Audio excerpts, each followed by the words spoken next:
I call now on Norway, Mr. Oisten Knudsen, the Director General of the Ministry of Justice and Public Security. Thank you very much, Mr. Director. The floor is yours. Thank you, Chair. Your Excellencies, ladies and gentlemen, it's a great pleasure to be here in Geneva to participate in the Global Platform 2019. We're gathered to deliberate on how to meet one of the greatest challenges of our time, how to strengthen and accelerate disaster risk reduction efforts and to build resilient societies. Norway's always has always been exposed to a variety of natural hazards. Our concern today is the increase in both occurrence and impact.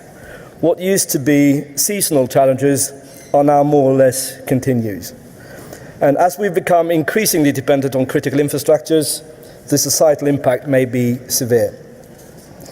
When it comes to Target E in the Sendai framework, aiming to substantially increase national and local disaster risk reduction strategies, Norwegian municipalities have improved their way of working on disaster risk reduction.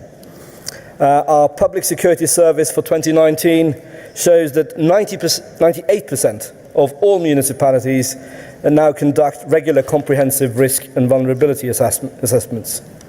We're also developing an information management system for national hazards and disaster risks. The aim is to compile and systemize data to give us better understanding of disaster risk and also to improve the quality of our local and regional risk and vulnerability assessments.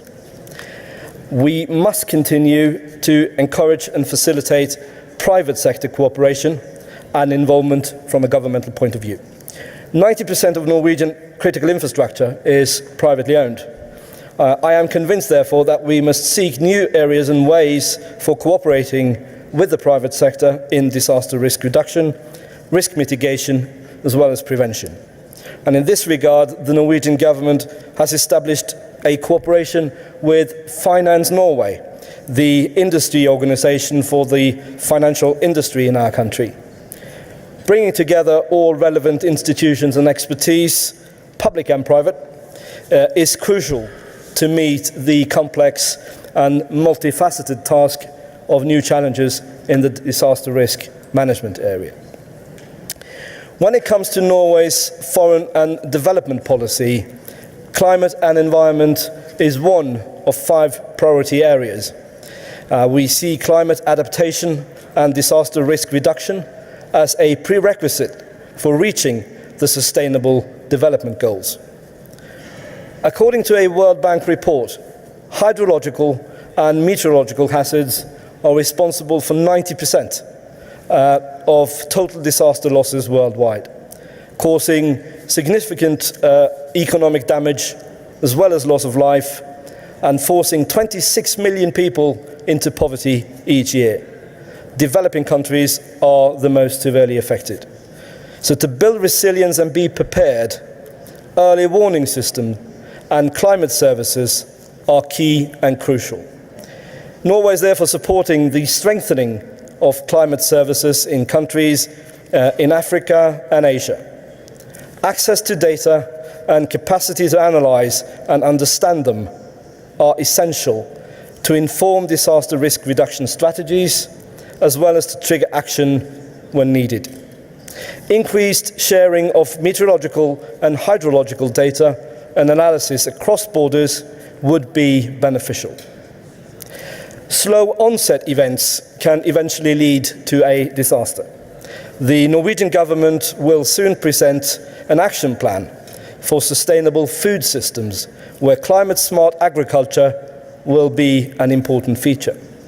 We need increased efforts to safeguard food production for future generations.